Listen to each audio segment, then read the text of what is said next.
by President Bola Ahmed Tinubu Media Center. It is a space where real conversations meet impact. I am your host, Sa'ama Chido. Today's conversation is one I am genuinely excited about because it speaks directly to the future of young Nigerians' access, opportunity, and growth. As they say, when a nation invests in education, it invests in its own future. Joining me is the Managing Director and Chief Executive of the Nigerian Education Loan Fund, NELFund, Mr. Akintunde Sawyer.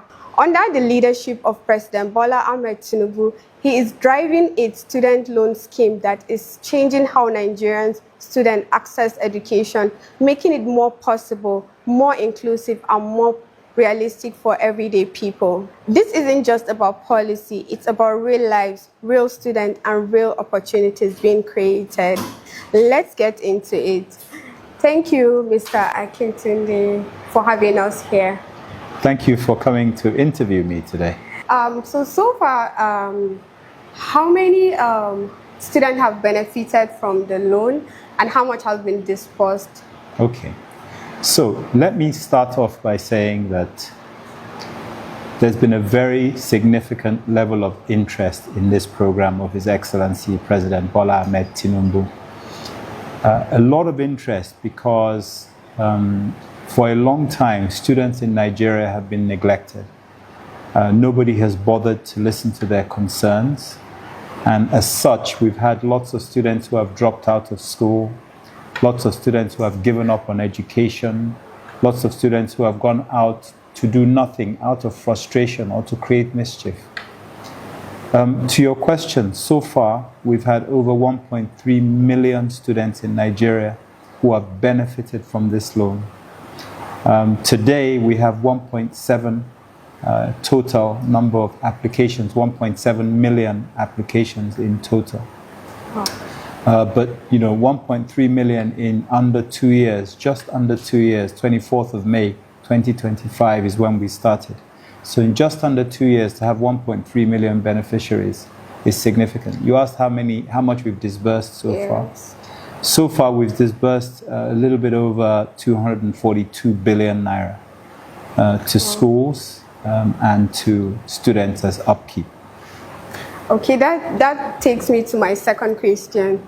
So what are the measures ensuring that we get the student engaged to be able to pay the loans after? Okay, so one of the things that's really important about this scheme is that we want students to get this loan and to have peace of mind. So one of the things we've done is we've made it an interest-free loan, so they don't have to worry about the growing nature of the loan. The other thing is that the law has made provision that it is the employer that pays back the loan, not the student. So when the student who has graduated and has done their NYSC, and then they have 2 years to settle down, when it's time for them to pay it back is a minimum of 3 years after graduation. 1 year NYSC, 2 years looking for work or settling down. When they find a job, they are supposed to provide their employer with their national identification number. And what happens is that the employer is then obliged to make 10% deduction from their salary and pay it back to the NELFund. The employers will take care of that. If the students don't have, or if the obligors, the people who have borrowed the money, don't have a job, they don't pay. So there's no pressure on them. The objective of the president, I believe, is to ensure that as many people who want to go to school, who want to stay in school, who want to graduate, are not pulled back because they don't have money. So our focus is not about getting the money back as yet. Our focus in these early years is to make sure that as many people get the education they deserve and they want as possible. But of course, we have to recover the loan so that we can pay for those coming behind. And we're going to do that by deducting 10%.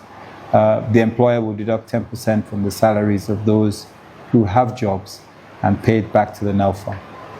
Thank you. So there's been a conversation around the challenges the students face accessing these loans. What are the measures done to clear these challenges to make it easy for them? So, there are some challenges. So this loan can only be done online. Okay, so you need to have an Android phone or a laptop or some sort of device. And then you need to have internet connection. So you need to have data in order for you to be able to apply. Now, we know that many students have data because we know many are on Instagram, on TikTok, on Facebook. And so many have data, the devices as well. But of course, let's remember that many students also either don't have the right device because they can't afford it, or they don't have money for data, or they live in an area where internet connectivity isn't so good. So these are some of the challenges, and when we find such students, we try to help them, either by providing them with a place where they can go and apply with a proper device, and we go to schools and we try to enable students so that they can apply. But that's the primary challenge that they face. There are stronger fears in taking loans in the country. Yeah. What are you ensuring that the families or the students have trust to take these loans? Because it's usually something that is very difficult for people to believe that they're actually loans and you can still repay it back later. So this is such a great question. Thank you for asking this question. So what we try to make sure is that we're available for the parents, for the families, to be able to ask questions. We go to schools, we contact students online, and we try to reassure them that we're here to help them. We're not just here to give them a loan. We're here to let them understand that we will support them.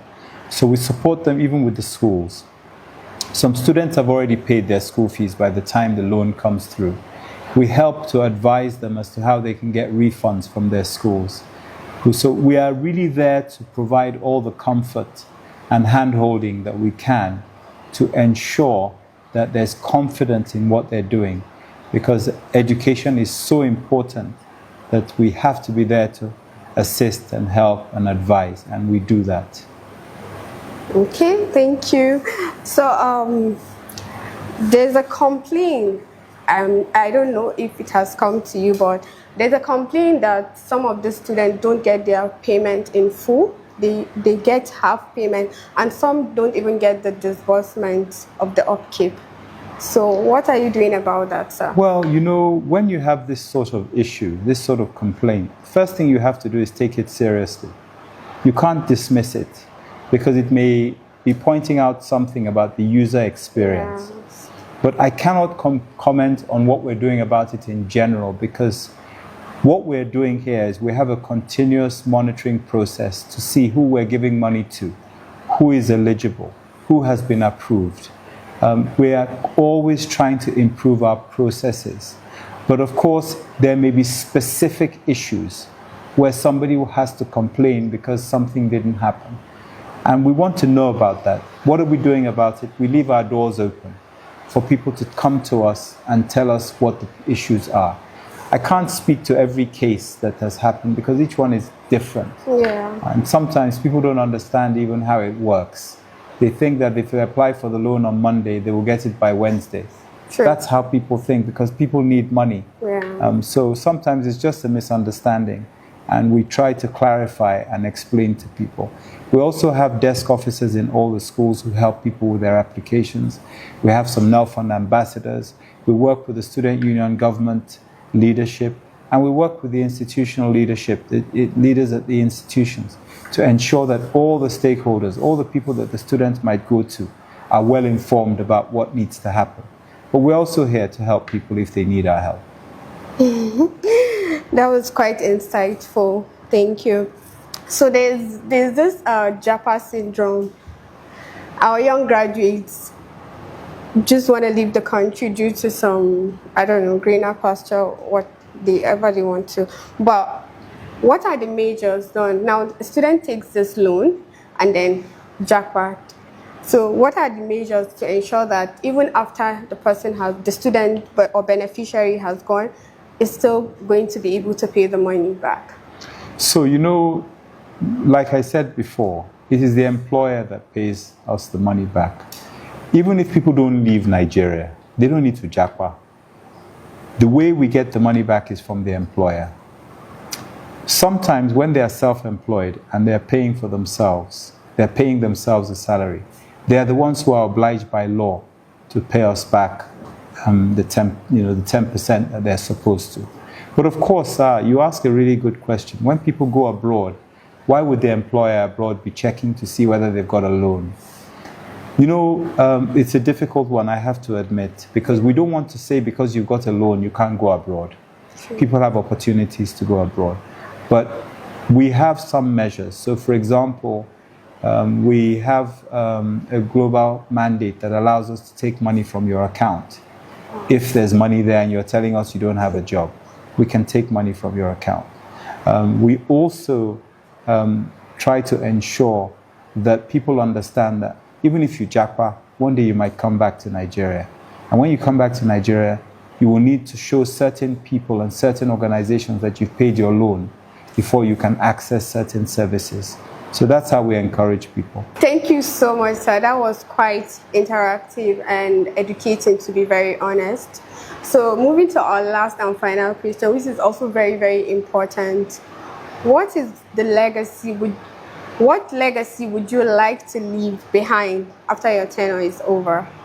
Okay, thank you, sir. That's a really nice question, because everything we do in life, we should think about legacy. We should think about what other people are going to say about it, what other people are going to think about it, what other people are going to benefit from it. So legacy is an important thing. I'm the first managing director of NELFund. When you are the first leader of any organization, your job is to put in the structures, to put in all the pillars that hold that organization up, so that it's easier for other people coming afterwards to be able to run it. So there are two legacies. One is that it's important for me that we put the structures here in place here properly. The IT structure, the management structure, the organizational structure, and the ethics and the principles and the culture of how this place is run. Those are all things that we set today so that tomorrow people can benefit from that. I think the second part of the legacy, because I said there are two legacies, the second is to do with the students. My hope and prayer is that many people who have taken these loans while I've been here will tomorrow become great leaders. Some will become doctors, some will become lawyers, some will go on become governors, some will become diplomats, ministers, even presidents. A president one day will stand up and say, I'm president today because I qualified as this, and then it allowed me to run for this before I became president. So it's important to remember that there are people who have nothing today, but tomorrow will become very important because NELFund has given them the opportunity. That's the legacy I'd like to leave. Thank you so much. That was quite a legacy, and I wish you all the best, sir. Thank you so much, Thank you. Mr. You're a great Akinwale. Interviewer. Thank well you done, so and much. thank you. I hope you're going to come and interview me again. Definitely, sir. Thank you. Thank you.